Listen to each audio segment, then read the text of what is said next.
Olá, hoje iremos falar um pouco sobre as conexões com os movimentos revolucionários de 1820. A Revolução de 1820, ou ciclo revolucionário, são os nomes que a historiografia tem dado ao conjunto de processos revolucionários realizados pela Europa, em torno do ano de 1820. Foi a primeira onda revolucionária que aconteceu na Europa após a Guerra Napoleônica, e isso ocorreu repetidamente nos anos de 1820, 1830 e 1848. As revoluções de 1820 surgiram como uma reação à restauração e o resultado foi a derrota da Revolução Francesa, que envolveu a restauração do antigo regime e da aplicação dos princípios do Congresso de Viena em 1815, com a força e a determinação da Santa Aliança. Esta aliança finalmente conseguiu evitar a possibilidade de uma generalização das ondas revolucionárias da França e reprimiu manifestações. Dadas as dificuldades como uma forma de organizar os revolucionários de 1820, foi através das sociedades secretas, semelhante à maçonaria como a carbonaria. Os países mais afetados foram os do sul da Europa, como a Espanha, Nápoles e a Grécia. Chamado ciclo mediterrâneo, tem sido o contrário das revoluções do Atlântico, que procedeu à geração anterior e a primeira revolução liberais e revoluções burguesas sucedidas em ambos os lados do oceano. Lembrando também que a independência dos Estados Unidos foi em 1776 e a Revolução Francesa em 1789.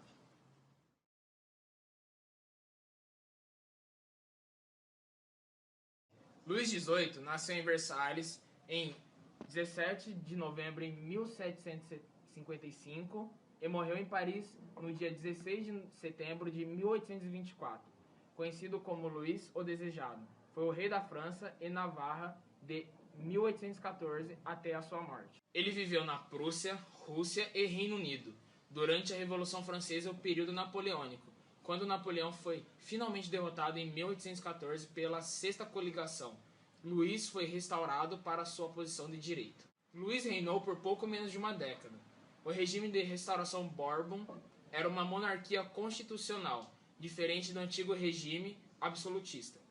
Luís não teve filhos, e assim foi sucedido pelo seu irmão Carlos X, sendo o último monarca francês a morrer durante seu reinado. Nas eleições legislativas de 1816, o Partido Ultrarrealista venceu a maioria na Câmara. Os excessos dos ultrarrealistas obrigaram Luís XVIII a convocar novas eleições, que foram vencidas pelos constitucionalistas. Em 1824, falece Luís XVIII. E o Partido Ultrarrealista passa a dominar a vida política.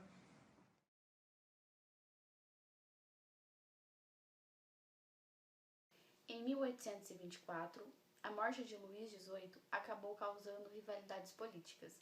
O rei Carlos X passou a criar medidas que pudesse restaurar o absolutismo do antigo regime. O rei Carlos abandonou o trono e buscou imediato exílio na Inglaterra, ou seja, ele foi expulso do trono dele.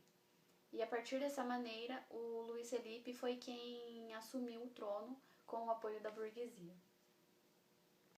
Em 1830, nas eleições para deputado, manifestou-se a reação contra o governo conservador.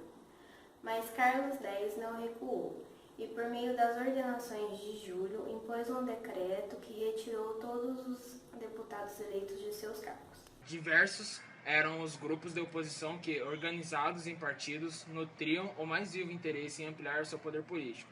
Alguns desses partidos eram os republicanos, representavam os profissionais liberais e as classes médias, empunhando bandeiras nacionalistas. Os bonapartistas, liderados pelo sobrinho de Napoleão, Luís Bonaparte, representavam a pequena burguesia descontente. E por último, os socialistas, representavam a crescente classe operária, que a despeito da organização muitas vezes precária,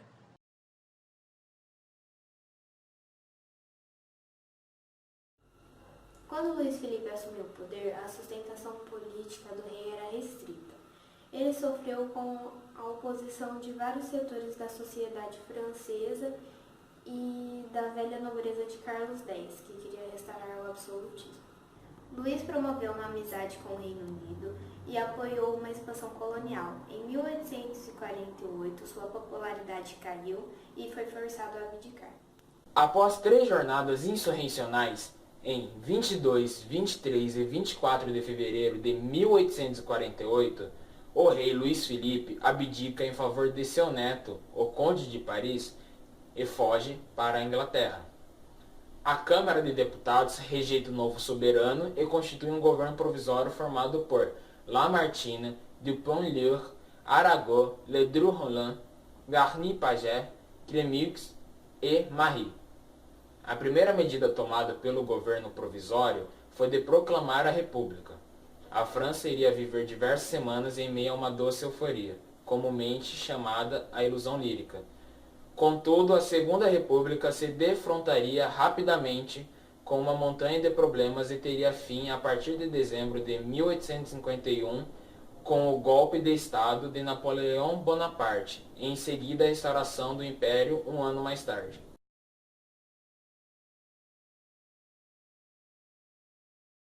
No dia 4 de outubro de 1830, o governo provisório de Bruxelas declarou a independência da Bélgica, que se separou assim da Holanda. Só 9 anos mais tarde é que o governo de Haia reconheceu a Bélgica como país independente. A rebelião na Bélgica transformaria inteiramente o país. A era dos belgas voltou-se contra o rei holandês Guilherme I. O Congresso de Viena confirmou a união das 17 províncias holandesas do Reino de Borgonha. Com isso, a Bélgica foi anexada ao Reino dos Países Baixos. Durante muito tempo, Guilherme I tinha subestimado o descontentamento no sul do seu país.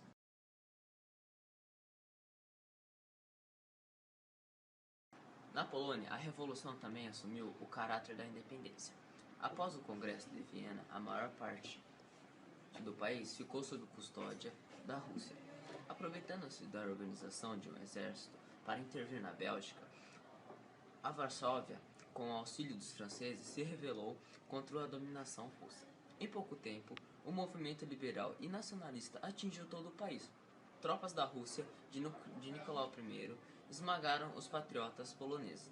A derrota seguida de violência e repressão decorreu também pela falta da ajuda externa, pela cisão entre revolucionários divididos em republicanos, que eram os burgueses, e os monarquistas, pequena parte da nobreza. Na atual Alemanha, verificou-se uma série de revoltas, logo abatidas pela intervenção austríaca. Na Prússia, ocorreram também movimentos liberais que procuravam submeter o poder real a uma constituição, pretendendo reforços ou sistema repressivo para com que se impunham contar com a colaboração da Prússia. O governo austríaco admitiu a criação do Zollverein, a União Aduaneira, caracterizada pela iniciativa prussiana, e é conduzida à União Econômica dos Estados Alemães. O Zollverein representava a União Econômica e prescindendo a unificação política e tornando-a imprescindíveis para assegurar a continuidade dos progressos econômicos. Além disso, acentuava a projeção da Prússia como um núcleo posterior à unificação política, ao mesmo tempo que conduzia à marginalização da Áustria.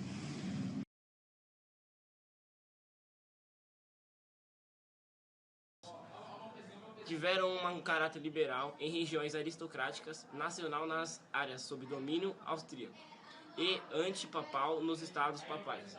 As conquistas foram efêmeras, pois a intervenção austríaca restaurou a ordem absolutista anterior. Na Espanha, a sucessão de... depois o Danilo corta.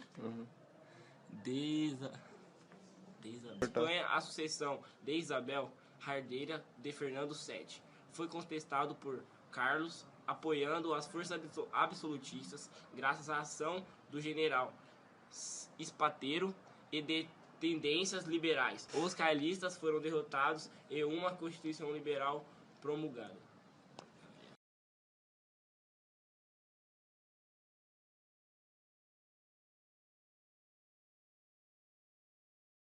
Vai. Começou?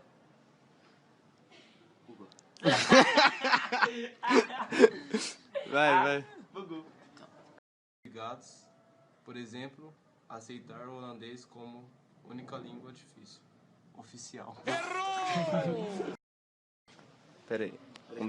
Como o Bonis. Pique.